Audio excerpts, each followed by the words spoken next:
To tackle this, we're gonna do our classic opening move, then we'll gather facts from this annual report. I'll transition to uncovering the story behind the numbers. And finally, we'll consult with the Sage Seeds AI. It'll be quite helpful since this is a brand new company for me.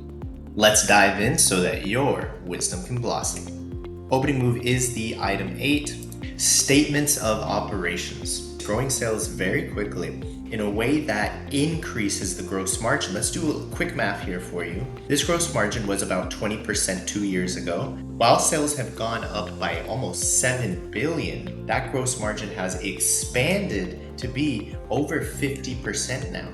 UK, probably not the country. I'm not sure what UK is in there. Maybe we'll find out. SG&A is so small, so beautifully small. This is what's happening to earnings per share over the last couple of years, increasing by legitimately 10 or 12 times. Consolidated balance sheets. They keep cash, none of this short-term investment nonsense. They've increased their cash, pushing their current ratio to a very high 3.6, 3.7. It seems based on their income statement that they might consider expansion. I'm not sure why they haven't used this money just yet. Statement of cash flows. These changes in working capital being quite small, relatively speaking. Does this company know what to do with this money that it's making now? It's fine if it can't reinvest it, but it shouldn't take too long to return money to investors if it's not able to find more opportunities. Even when you're going through success, the problems find a way to stack up anyway. There's money here, not being used yet. Maybe this is going to be returned sooner rather than later. Let's definitely look at the notes. Our mission is to provide clean energy to feed and fuel the world sustainably. Great. Anhydrous ammonia, a mix of 82% nitrogen, 18% hydrogen. For most of us, if that's not clear enough, gets sold to industrial customers that use these 4 product lines at different stages of manufacturing processes. No wonder I had never heard of this. Buried deep within the supply chains of, I'm still not sure yet. Confirm the UK we saw in some of the rows to this financial statements does mean United Kingdom is basically their very first time being in a non-domestic market. Overall, the UK business is having problems. Nothing of a sizable nature because the domestic business is so much larger than the UK business. We will just continue to ignore the UK business, most likely for the rest of this analysis. Transitioning to the item 1, deep into it. Page 7, we're finding a section called seasonality, and I suspect that this might have something to do with why they're holding on to excess cash right now as of the latest annual report. Right off the bat, fertilizer business is seasonal. The degree of that seasonality can change significantly due to things as broad as weather conditions in the agricultural industry. Partly because of legislation from multiple countries, they're specifically calling out the EU's Paris Agreement. Gist of it is there's increasing uncertainty about what their business needs to invest in order to adhere to rapidly evolving regulations. Defensiveness is kind of necessary in this specific business. I want to pop over to the item 7 now. I'm really curious to see if management is going to say, well, within these restraints, this is what we want.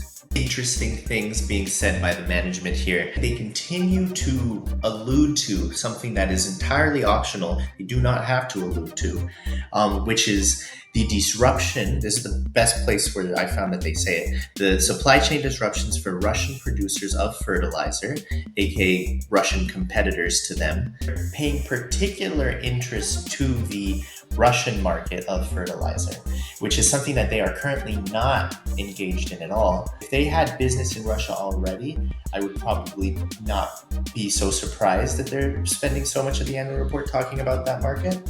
But they don't have any sales in Russia right now. They're most likely, outside of making this annual report, spending a lot of time researching that market, which they are not a part of yet. I will allow us to draw our own conclusions. So CF Industries is having a good couple of years. All companies are going through changes because of what happened in 2020, the lockdowns in particular, but also the war in Ukraine, the pandemic, lots and lots of things happening. And a few of these things, retrospectively, now we can say, have been positive for the makers of nitrogen-based manufacturing inputs, specifically ammonia producers, which is what CF Industries is their bread and butter business. While the UK side of their business, which was a relative experiment, really, from what I could tell, is not necessarily doing the best because of all sorts of energy issues, really, with the country going on in the UK. Fair enough. The US side is doing fantastic. Every part of the business is firing on all cylinders. Parts of the report were explaining that as less trade is being directed to places like China and India, these guys are benefiting because their suppliers essentially have less customers than ever, and so are more dependent on these guys. I mean, they're gaining negotiation leverage. These are all things that are sure a benefit in the last couple years, but the nature of this business and the management of this business very much seems aware and wanting investors to understand that their industry fluctuates. This is taking advantage to stock up a very defensive balance sheet. Now, it's not outrageously defensive, to be fair. There is one wrinkle to this story that is definitely worth remembering. This company has devoted clearly some time and energy to considering what happens in the Russian market now that there's been a lot of weaknesses created because of some geopolitical factors. Hey, if you're getting more comfortable uncovering the stories behind the numbers, please like and subscribe. The geopolitical situation is outrageously complicated. However, this business has every right to want to compete with Russian fertilizer companies whenever it becomes possible. They are past defensive. They really are kind of building a war chest, if you will. It's not an exaggeration to say that when your assets and liabilities is heading rapidly towards 3 or higher. Tons and tons of hints about the Russian market. Really sounds like the strategic justification for wanting to experiment with the Russian market, with entry into that market as soon as possible. Certainly, you're not going to go to Ukraine today and start a business, but hopefully all things adjust and settle down really as quickly as possible for the sake of all involved. Definitely best wishes to everyone going through anything difficult. CF Industries doesn't seem in a rush to take any action, but definitely is talking like a company that is prepared and that's had a couple of years to make them legitimately serious in expanding. Consider whether you think this is going to be ranked high, close to 1, or low as of the current prices when I'm making this video. Really, we're trying to develop that intuition. Requires a sort of practice to figure out if this is a good value story or not. Hopefully you guys are getting lots of practice with these videos and you're sharing this channel. Get your friends in on it too. I mean, I started to grow as a financial analyst when I connected with others on it. And I was surprised, even people that don't necessarily want to make this their day job can genuinely be a help when thinking about businesses in general. And don't overdo it, don't abuse your friends or anything, but talk to them about businesses every now and then. And I find that in the right mood, pretty much anyone is got something to contribute when it comes to these sorts of discussions, which I love. Also, hopefully people like this changed color scheme. It's the small details that I'm focused on this channel.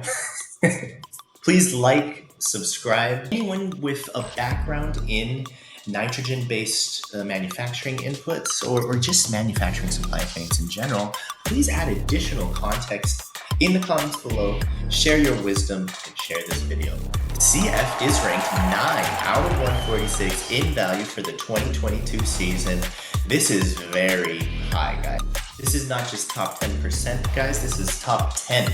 I'm going to interpret what the Sage Seeds AI seems to be thinking. 2 big positives here. Clearly, we saw the company is coming into a ton of money. If you're in a seasonal business, the Sage Seeds AI definitely prefers seasonal businesses that have already made a bunch of money in recent time. That combined with the fact that it is difficult to call this expensive at current prices. The combination of these 2 things is making the Sage Seeds AI, it doesn't salivate, it doesn't have a mouth. If it did have a mouth, I would imagine that this would be as close to salivating as an AI could get.